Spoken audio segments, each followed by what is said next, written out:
my husband challenged me. He challenged me today to a delicious bacon cheeseburger. And so that's what we're having here at the Young's house. And I couldn't be more excited to show you all how easy it is to make a delicious, juicy cheeseburger that's actually going to be juicy. It's actually going to be flavorful. Here's what you're going to need. I'm all excited for this because don't challenge me, right? Don't challenge me.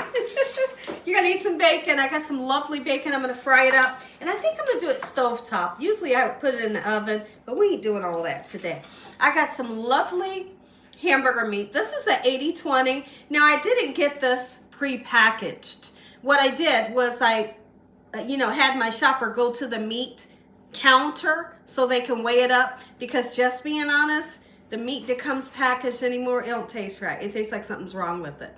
So this right here is going to make for a good burger. And my husband likes pickles on his hamburger, so we have some lovely sandwich pickles. I got a nice sweet Vidalia onion. Don't use just a white onion or a yellow onion. When you're using that sweet onion, it's gonna give your hamburger an amazing taste. I got a beautiful tomato here. Yeah, I do.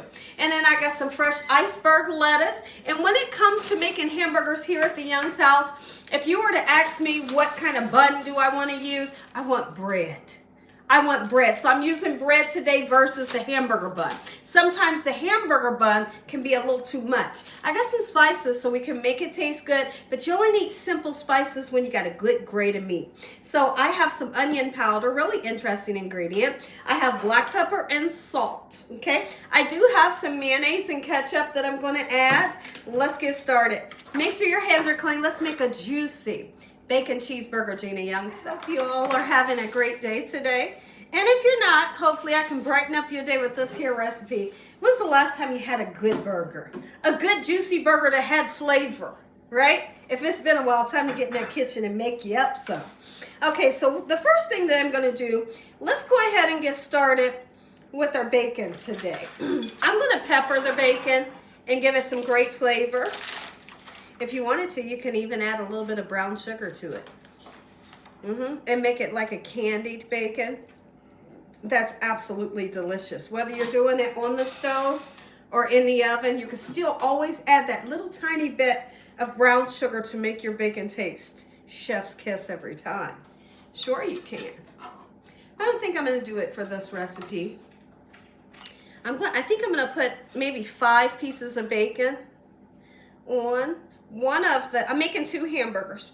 One of the hamburgers might just have 2 pieces of bacon, but the other hamburger, I'm going to load that one with bacon. All right, great. So the storm has begun. It's snowing again, and it's not coming down slow. It looks like it's sticking, it's packing, and that last snow from the last snowstorm hasn't left yet. Like, it never melted because it's been freezing cold every single day. So this snow, I'm looking out the window right now. So this snow is just stacking right up on top of this one. We got icicles everywhere. Our son just fell outside right at the front door because there's so much ice everywhere. We do have the salt down. We put the salt down, but it's so much ice, I just wonder, is it going to melt it? You know, with it being as freezing cold as it is. So let's go ahead and turn this pan onto a medium. And now we can get started on our burgers. Because I only have 1 pound, I'm going to use all of this just for those 2 burgers here. When I make a burger, I don't want a burger that's going to be this thick. That's what I don't want, right? Those are the kind of burgers we grew up on, where your hamburgers were this thick. What I like to do when I'm making up the patty is I'll literally take my knuckles or my fingers and put like a dent in the middle. And when you do that, it prevents your hamburger from swelling so much, right? And so I always suggest to people to do that. Get the hamburger the shape that you want, you know, or the thickness that you want, so to speak, and then put a little dent in the middle, just like this, and you'll see the next time you make a hamburger, it won't rise that much, okay? And the key is, like my grandma Lucille would say, don't handle the meat so much. When you're handling it a little too much, what's definitely going to happen is the heat, the residual heat from your hands will dry this out. In a second it will, absolutely. So I'm going to wash my hands up really good.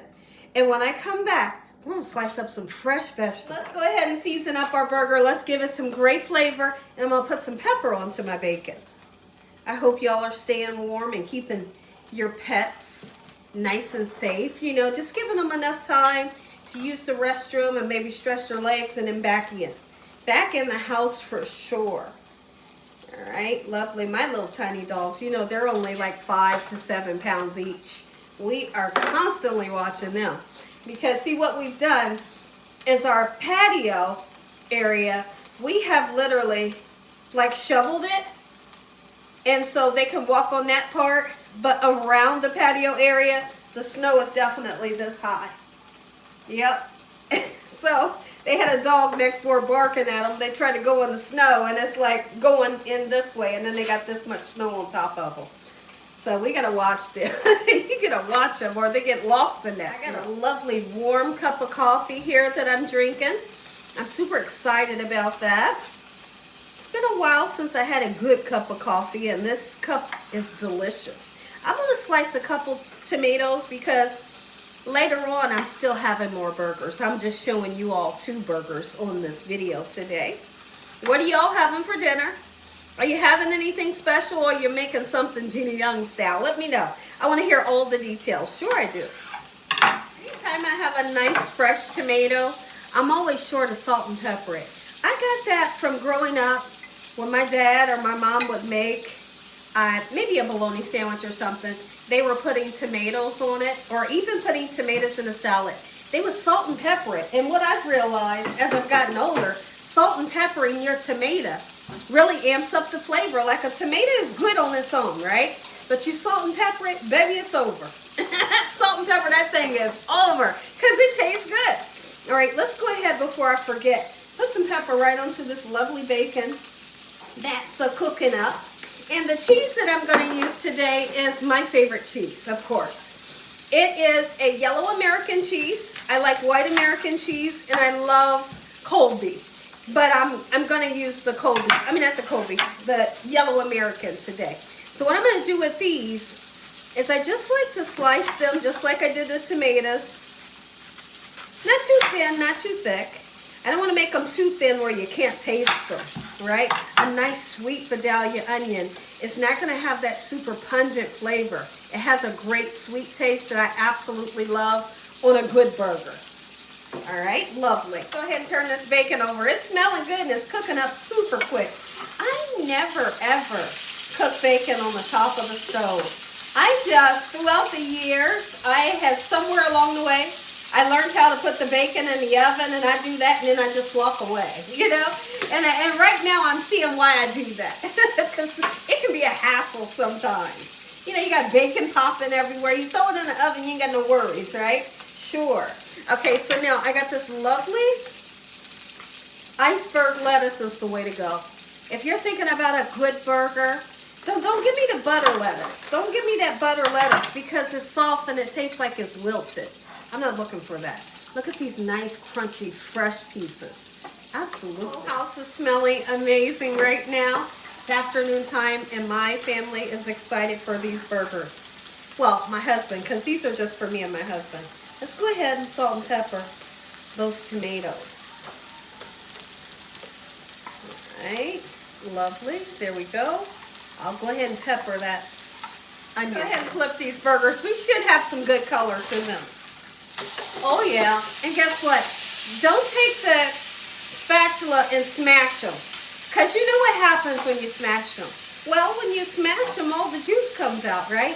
And that's what we want when we think of a good, you know, juicy hamburger. We want that juice. And then at least wait 5 minutes before you go to eat it.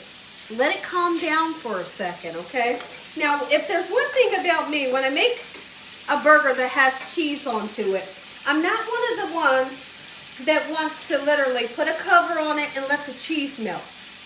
Because me personally, this is just my opinion, I think that you lose that cheese flavor once you melt it. So what do? Well, what I do is when I'm making up the sandwich, putting everything onto the bun and putting the lettuce, tomatoes, and pickles and all that, that's when I put the cheese on.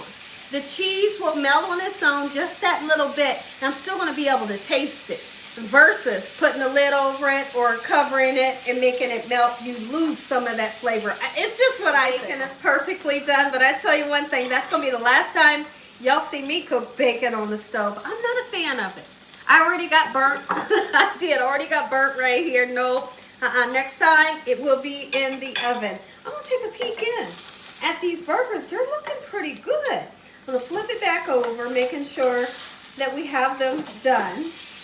Let me hear from you. I got a question. So now there's people out there that like for their hamburger to have just a little bit of pink going through it. My mom was like that. She would say, give me that little bit of pink inside of my burger.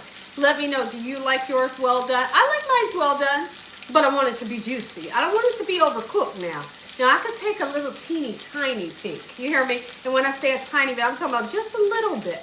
Let me know how you like your burgers. Go ahead and get these burgers right out of the pan so that we don't overcook them.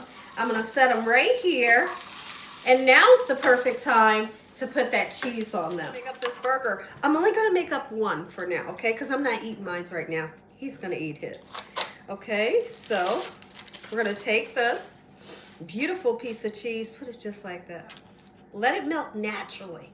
Don't melt it yourself, you lose all the flavor. So now, with my beautiful bread that I have here, it's so soft and it's just a gorgeous, I think it's like a honey wheat bread that we use. All right, so I'm gonna take the lettuce. Okay, not too much, but you want enough. You want that nice, fresh, crispy crunch. All right, and that's also a barrier that's gonna help your bread or your bun to not get soggy. I always do it like that, okay? And so here's what we're gonna do. Tomato goes in the middle. Always put your tomato in the middle.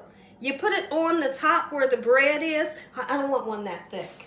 You put it on the top where the bread is, and then it will soggy up your bread. We're not looking for that either. Right, we're gonna take this nice fresh onion that we have here. Are you kidding me? Load the onions on like you are absolutely wild. Okay, and I'm gonna put a pickle on. Let me grab a fork so I can grab my pickle out. I'm gonna be sure to drain this. Let me use this paper towel to kind of dab up that liquid. Okay, and actually I'll put that pickle underneath the onion. This right here, y'all, this is what I call a burger. Don't challenge me to a bacon cheeseburger. And I'm not sure. I don't know what I was saying. I just got an important call that I have been waiting on. Let's load this sandwich. Are you kidding me? We're gonna load it with the bacon. That right there is a Gina Young bacon cheeseburger. And this is the only way to do it. No buns, no buns. Just your favorite bread. Oh my goodness. And so since this is gonna be my husband's, he loves mustard. So we're going in with the mustard, but I'm also going to give him some mayonnaise and ketchup. Mayonnaise and ketchup goes, I don't want that water. Mayonnaise and ketchup goes perfect on a burger, just like Burger King does. And that's where I've got the idea of always doing the mayonnaise and ketchup. It goes together like peas and carrots, right? This right here is what you're looking for. All right, I'll go ahead and mix the two together because it's okay. Do it. Listen to me.